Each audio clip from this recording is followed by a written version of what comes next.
जोगली और उसका घोड़ा मिलके बादल को पकड़ के ले आता है। अबे जल्दी बोल। और बारिश करा के पानी में नहाने धोने लगता है। बहुत मजा आ रहा है यहाँ पे। फिर पैर से रस्सी घुमाकर फेंकता है तो एक ही बार में 10-15 चोर पकड़ लेता है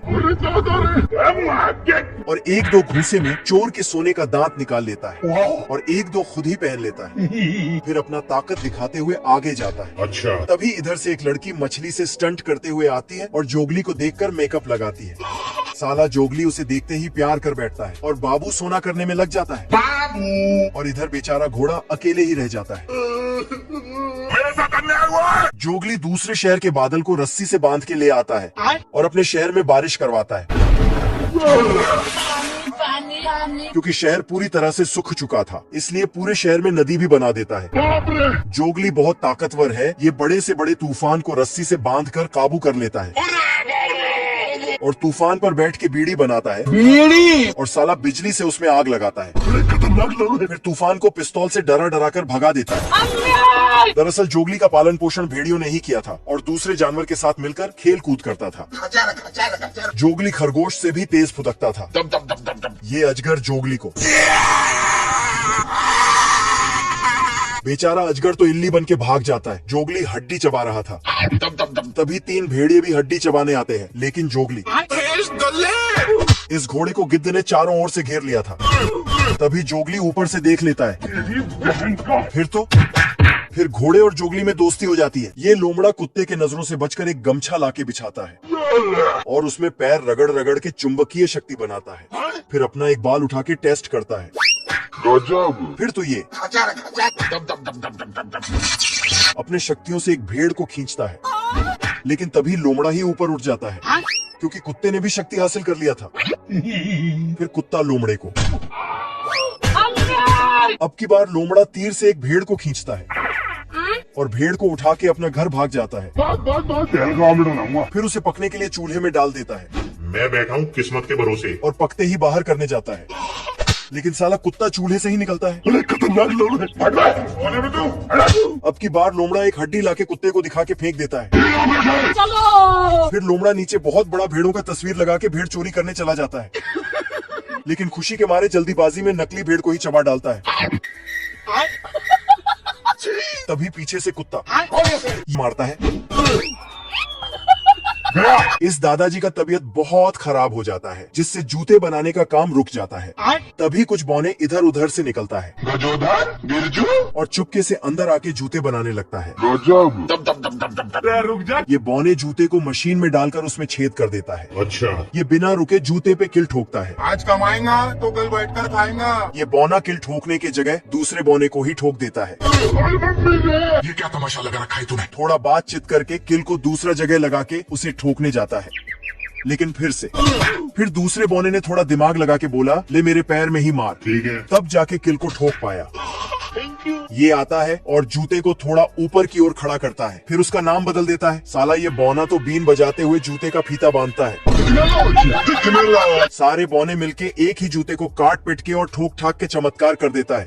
दादाजी सबको काम करते हुए देखता है तो ये चुपके से बेड से उतरता है और खेलने भाग जाता है, लेकिन बौने इसको बतख और बतखी अपने अपने रास्ते निकल जाते हैं। हंस कंफ्यूज था इधर जाऊं या उधर, तो ये अपने माँ के पीछे जाता है और सभी बच्चों के साथ ये भी बैठ जाता है। लेकिन बतखी को इसके होने का जैसे ही पता चलता है तो इसे नीचे पानी में फेंक देती है। लेकिन फिर भी हंस अपने माँ के पीछे जाने लगता है, तो बतखी इस बच्चे को डांट कर वहाँ से भगा देती है। तो ये दुख का खत्म नहीं होता बे। रास्ते में जाते जाते इसको चिड़ियों का बच्चा दिखता है, तो ये उसके पास चला जाता है। तभी चिड़ियों के माँ खाना लेके आती है, लेकिन साला हंस सबका खाना अकेले ही खाने लगता है, तो चिड़िया उसको वहाँ से भगा देता है। हंस को सामने बतख जैसा दिखने वाला खिलौना दिखता है, तो उसको अपना माँ समझ के खेलने लगता है। लेकिन खिलौना इसको फिर से इस पर। हंस वहाँ से आगे जाके खूब रोता है, जिसकी आवाज सुनकर यहाँ इसके जैसे दिखने वाले हंस आते हैं। फिर खुशी खुशी हंस के माँ इसे अपना लेती है। ये बतख इस हंस के बच्चे को खूब डांटती है। फिर बतख के बच्चे भी इसे डांट के चला जाता है। फिर हंस अपना चेहरा देखता है। ये क्या है? सभी बच्चों को खेलते देखता है तो ये रोने लगता है। मैं मरी जाऊंगा भगवान। दरअसल इस बतखी के अंडों से बच्चे आने वाले थे, जिसके टेंशन से बतख जमीन में चल चल कर गड्ढा कर देता है। अच्छा। तभी अंडों से बच्चे निकलते हैं तो बतख बतखी को। तभी अचानक आखिरी वाला अंडा में हलचल होता है तो बतख कान लगाता है। हेलो। अंडे में सिर्फ पैर ही निकलता है और घोंसले से बाहर आ जाता है, लेकिन अंडे से बतख के बच्चा की जगह सफेद हंस का बच्चा निकल जाता है। अरे बाबा। तो साला बतख को लगता है कि जरूर बतखी ने कहीं मुंह काला पीला किया होगा। ये क्या तमाशा लगा रखा है तूने? मैंने कुछ नहीं किया। फिर दोनों के बीच भारी झगड़ा शुरू हो जाता है। तू मुझे गलत मत बोल। अरे बाबा। तभी बतखी बतख को कमल के फूल खिलते हैं तो उसमें से बच्चे निकलते हैं। बच्चे उठते ही कूद कूद कर नहाने लगते हैं, लेकिन एक नालायक बच्चा अभी भी सो रहा था। तभी कमल फूल इसको उठा के पटकूंगा। थोड़ा बाल बाल सेट करके नहाने जाता है, लेकिन पानी में पैर डालते ही बाप रे। तभी कमल फूल। सभी बच्चे मजे कर रहे थे पानी पानी। और ये साला दो बच्चे इस नालायक को बार बार पानी में डुबा रहा था। तो बच्चा अपना पिछवाड़ा आगे कर देता है तो ये बच्चे फिर बच्चे कछुए पे बैठ के पुंगी बजाते हुए आगे जाता है। कुछ बच्चे हंस को फूलों से सजाकर उस पे सवारी करते हैं, चलो सीधा चलो उधर। पर ये बच्चा तो इधर दो तीन बच्चे मछली से स्टंट करते हैं। अरे खतरनाक लोग हैं। बच्चे पानी से बाहर जमीन पे आते हैं और मेंढक के साथ मिलकर खेल खेलते हैं। बाप रे। ये तीन बच्चे मकड़ी के जाल में फुदकते हैं और ये बच्चे मेंढक को घोड़ा बना के सवारी करता है। बतख मधुमक्खी के साथ मिलकर टैटू का बिजनेस खोलता है, क्योंकि ये मधुमक्खी बहुत ही टैलेंटेड है। ये फटाफट एक सुंदर लड़की का टैटू बना देता है। बवाल चीज है बे। तो बतख मधुमक्खी को शाबाशी देता है। बाप रे। इसके पास बहुत तरह के टैलेंट है, जिसमें अपना डंक का इस्तेमाल करके कपड़े बुन देता है, अच्छा। लकड़ी में डिजाइन बना देता है और कपड़ों में फूल बना देता है। गजब। बेचारा मधुमक्खी पूरा फैक्ट्री का भार अपने ऊपर ले रखा था और ये साला बतख बैठे बैठे सिर्फ फोन में बातचीत करता है। कहाँ लगाया फोन? मधुमक्खी इतना सारा काम करता है कि इसका हालत खराब हो जाता है। पानी नहीं मिलता, ये देखो मेरी हालत कमजोर हो गई। तभी बतख बोलता है, क्या तकलीफ है भाई? आज मैं मर गया भैया। फिर बतख मधुमक्खी को एक फूलों का बगीचा गिफ्ट में देता है तो मधुमक्खी खुश होकर अंदर जाता है। तभी इसे यहाँ इसका बचपन का प्यार मिल जाता है। फिर दोनों बिना टाइम वेस्ट किए फूल के अंदर जाते हैं और आलू मिल जाना। साला उसके बाद तो मधुमक्खी को खूब ताकत आ जाता है और हर जगह दिल पे दिल बनाए जाता है। ये मधुमक्खी बहुत टैलेंटेड है। कपड़ा बुनाई के साथ साथ दूसरे तरह का टैटू भी बना देता है। गजब। दरअसल ये मधुमक्खी इस बतख को समाज सेवा करते हुए देखता है अब देख तू। तो ये भी समाज सेवा में लग जाता है। बाहर पड़े कचड़े को अपने डंक से उठाकर डस्टबिन में डाल देता है और बतख को एक सिगार लाके दे देता है। Thank you. फिर इन दोनों के बीच अच्छी दोस्ती हो जाती है। फिर बतख मैं बैठा हूँ किस्मत के भरोसे। मधुमक्खी को अपने घर ले आता है और शहद खिलाता है। मजा आया। तभी मधुमक्खी को एक खुला बटन दिखता है तो उसे सिलने लगता है और फिर दोनों साथ ही सो जाते हैं। लेकिन तभी तो उसके डंक में एक ढक्कन लगा देता है। अच्छा। सुबह होते ही बतख 10 रुपया में गुब्बारा बेचने निकलता है। सभी बच्चे फटाफट बतख से गुब्बारा खरीद लेता है। उसके बाद मधुमक्खी को गुब्बारा फोड़ने के लिए भेजता है। चलो। साला मधुमक्खी सबका गुब्बारा फोड़ देता है तो बच्चे फिर से बतख से गुब्बारा खरीद लेता है। तभी मधुमक्खी को सामने बॉलून डांस वाली दिखता है तो ये साला उसकी भी बॉलून फोड़ देता है और बोलता है, मैंने कुछ नहीं किया। ये मुर्गियाँ थोड़ा थोड़ा खाना खाती हैं। तभी ये साला चिंटू जो नकली मुर्गी बना है, ये सारा खाना एक ही बार में गटक जाता है, जिसके कारण इसका पेट भारी हो जाता है बाप रे। और घोंसले से नीचे गिरकर 10 लाख अंडों का रिकॉर्ड तोड़ देता है। माशाअल्लाह, सुभान अल्लाह, क्या कारीगरी है। फिर चिंटू को लटकाते हुए वीआईपी सुविधा के लिए ले जाता है, लेकिन चिंटू को खराब हो जाएगा। मैं फिर इसको एक गाड़ी में बंद कर देता है,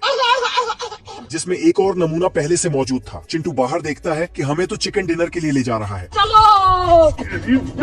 तो ये साला अपना चोंच का इस्तेमाल करके एक छेद बनाता और नमूने को भी साथ ले जाता है। फिर वापस मुर्गियां के फार्म में आके सबको पीछे का कड़वा सच बताता है। फिर नमूने से भी सच बुलवाता है। पानी नहीं मिलता। जिसके बाद पूरे मुर्गी टीम मिलके इस बॉस आंटी को गर्मा गर्म अंडे फेंक फेंक के मारती है। फिर साला चिंटू उस फार्म का मालिक बन जाता है और खूब पैसा कमाता है, पर मुर्गियों के लिए वीआईपी सुविधा देता है। ये आदमी सिलाई मशीन से ही बहुत सारे बच्चों को सुलाता है। तभी सिलाई मशीन चलाते चलाते थक जाता है तो चुपके से आराम करने के लिए जाने लगता है। लेकिन अचानक बच्चों का नींद खुल जाता है और फिर दौड़ कर आके मशीन चला चला कर बच्चों को सुलाने लगता है। छुप जाना। फिर से चुपके से सोने के लिए चला जाता है, लेकिन जैसे ही जाके कुर्सी में बैठता है वैसे ही दो शैतान बच्चे जागते हैं चलो चुप कर मुंह बंद। और बेड से उतर के मशीन को बहुत तेजी से चलाने लगता है, जिसके कारण बच्चे इधर उधर होने लगता है। और फिर आदमी पे ही अरे दादा रे, आदमी बच्चों को रोते हुए देखता है तो साला ये भी रोने लगता है। भारी मिस्टेक हो गया सर। ये बच्चे नहाते हुए आगे बढ़ते हैं, क्योंकि ये आदमी सभी बच्चे को डिटर्जेंट पाउडर में रगड़ रगड़ के आगे नहाने के लिए भेजता है। हे प्रभु। थोड़ा आगे आते ही बच्चों का मुंह साफ किया जाता है। अरे फिर और थोड़ा आगे आते ही ये क्या हो गया? फिर बच्चों का कान साफ किया जाता है। मैं क्या होता हूँ? साला यहाँ बच्चे पालने का गजब का टेक्नोलॉजी लगा के बैठा है। नहाने स्नान होते ही बच्चों को पोंछ पोंछ कर आगे भेज देता है। इधर आना थोड़ा। फिर आगे आके बच्चों को पाउडर क्रीम लगाया जाता है। गजब। उसके बाद सभी बच्चों के ऊपर एक एक करके उड़ने वाला गुब्बारा बांधता है, मुन्ना है मुन्ना मुन्ना। तो सब बच्चे उड़ते हुए आगे जाता है। फिर ये आदमी सभी का गुब्बारा फोड़कर उसे डायपर पहनाता है। अच्छा हो गया सर। फिर बच्चे मशीन से उछलकर अपने आप ही कपड़े पहनता है टेक्नोलॉजी। और लटकते हुए जाके अपने अपने बिस्तर पर गिरता है। हाय साला इसने क्या ही दिमाग लगाया है। बाप रे।